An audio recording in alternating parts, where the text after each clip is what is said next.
Welcome to another episode of Cooking with Science. I am your host, Tanya, and I am here in Howard Community College in the beautiful city of Columbia, Maryland, with three fabulous guests who are going to walk us through a culinary experience using ancient grains.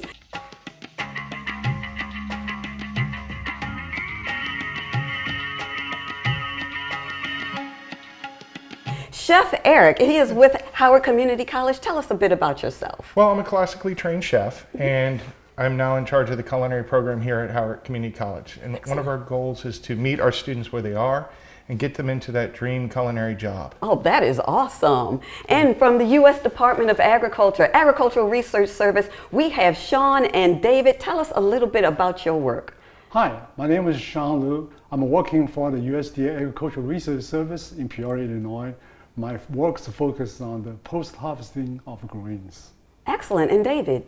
I'm David Baer from Beltsville, Maryland, and some of my research focuses on the health benefits of whole grains. All right, well, we are in for a real treat. So is everyone ready to get started? Yeah, Ready. Let's go.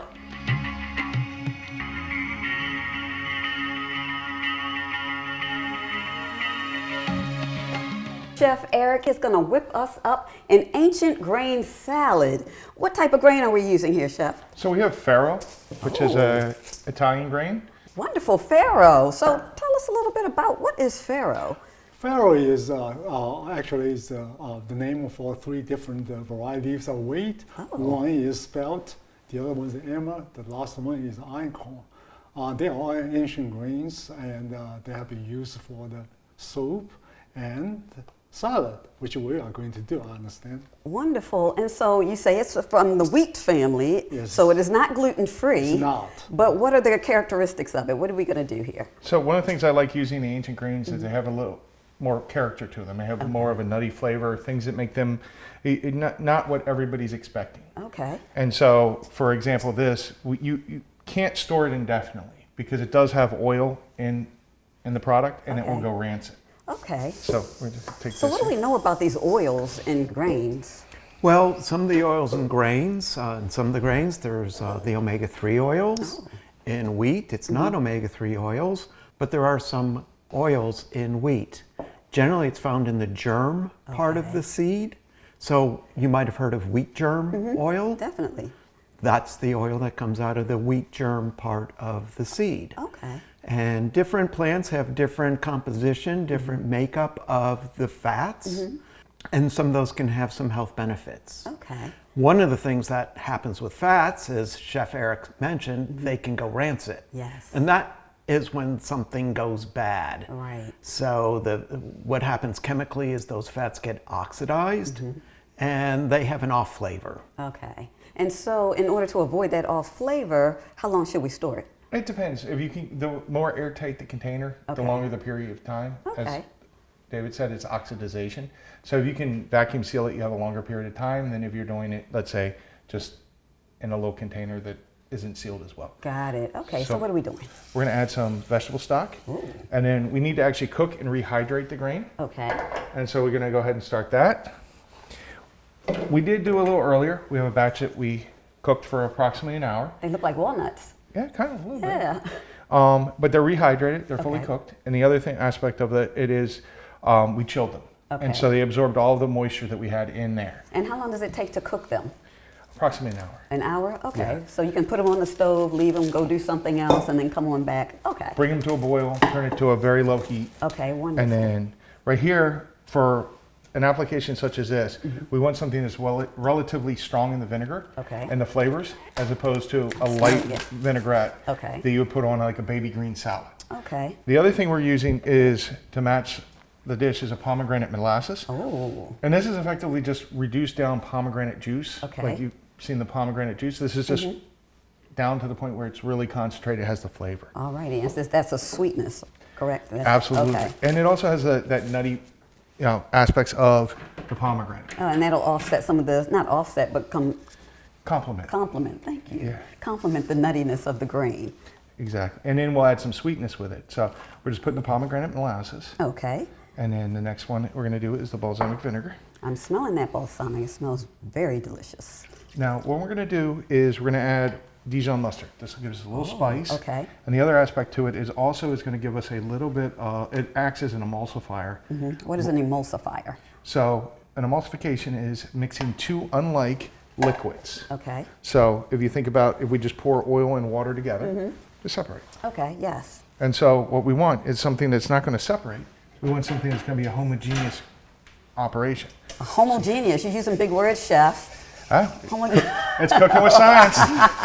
So I'm gonna have you go ahead and stir this. Okay. Okay. And what we're gonna do is very slowly drizzle in the olive oil. So as you see as we're doing this, see how the entire mixture is starting to thicken Yes. and it's coming together, and then you don't have oil on one side and your vinegar on the other. We have something that's going to merge together and create something very delicious. And grab your edges, see how it's breaking. But Yes. once you start your emulsification, that's going to let it just keep going. Okay. So slowly drizzle it. This is effectively how you make a mayonnaise as well, or even a hollandaise. And chef, in this recipe, you're using the whole grain. Absolutely. So it's not been refined, it's not been processed. You're just taking the whole grain, the bran, the endosperm, the germ, and boiling it. Correct. And what are the benefits of that? Well, you get all the components. So you get some of the starch from the endosperm, you get some of the fats and fatty acids from the germ, and you get the fiber from the bran. So there you go. So as you see here, we have a totally homogeneous It sort is, of, and it's thick. and it thickens up. And that's going to give us a beautiful product that is going to dress and it'll cling to our salad. Okay. Or in this case, for our farro, we could dress this, let it sit for a day. It'll soak up some of the vinaigrette, and it'll get even more flavor. So if you're going to do a event or something, you want to do it for the next day, you can make this part up. Okay. But I wouldn't dress the arugula because Okay. your arugula is going to wilt by the acid. Understood. Okay. So I'm just going to take a spoon. I'll take some of our farro. And so if someone were like a backyard gardener, because I have a garden, and they wanted to grow something like farro, is that something that they could do? Yeah, absolutely. If you have a space for several plants of tomatoes, cucumber, yes, Okay. definitely you can have a. Will it be grain. enough to like get a cup of farro? Yeah, well, you can have enough farro for several meals, Okay. definitely. For a beginner, I would recommend people start with the sweet corn because sweet corn, who can refuse a sweet corn? Yes. So your family will love it. Then we should experiment with something else, and the farro could be the one, Okay. sorghum, millet, and they are pretty easy to grow. Okay, so we start with the base grain and then move your way up. Okay, excellent. So we have some So- cucumber. Some perfectly diced cucumbers. And then we're going to go, and that's going to give us the a freshness in the salad. So we have Okay. something that's more of a lighter flavor. We're going to put in some pomegranate seeds. This will give us not only a different texture because Okay. the grain will have a chewy texture, and then you'll have the almost like the pop from the seed. So you get that Okay. crunch from the center of the pomegranate. Okay. Then we're just going to drizzle a little bit of our balsamic vinaigrette in here. And then we're just going to toss that. Okay. And so what other vegetables can be used in this type of recipe? It's up to you. During the season, look at seasonal items. So you Okay. can put almost anything you want in here. You could change it, maybe cook the zucchini a little bit. Okay. You could put in fresh tomatoes. Pomegranates are fresh in the fall, so this fits a very fall theme. You could do this very much in that time of year. And yeah. That's perfect, especially when the zucchini starts coming out wild in the summertime. Absolutely. You just want to. And can you make this with other grains? I would, yeah, absolutely. Couscous, you could do the couscous, or even you could do it with a quinoa. Yes. And in this, make sure you season, Okay. both when you cook it and when you're about to plate it. And then we have our salad base here. And then we're just going to take a little bit of arugula. And we're going to take our same vinaigrette that we had before to match it. And then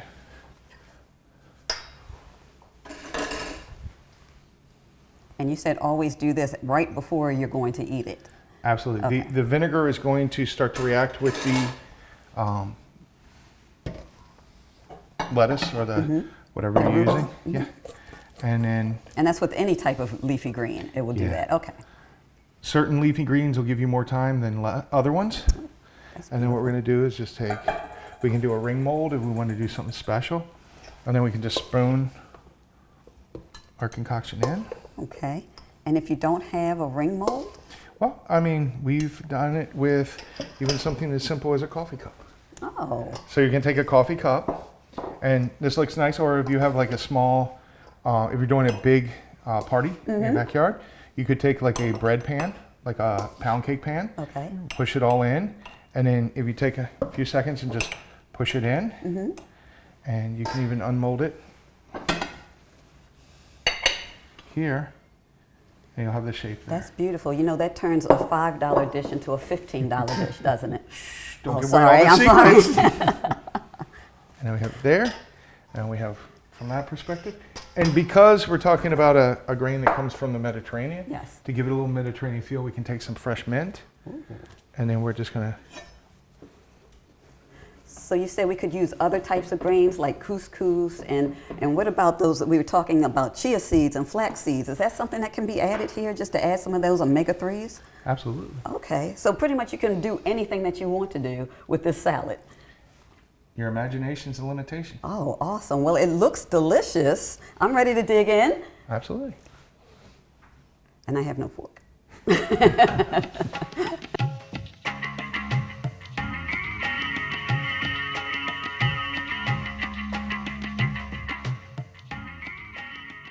As much as we did, I want to thank our special guests for being here with us today. If you want this recipe and more, check it out below this video, and be sure to like us and follow us on social media.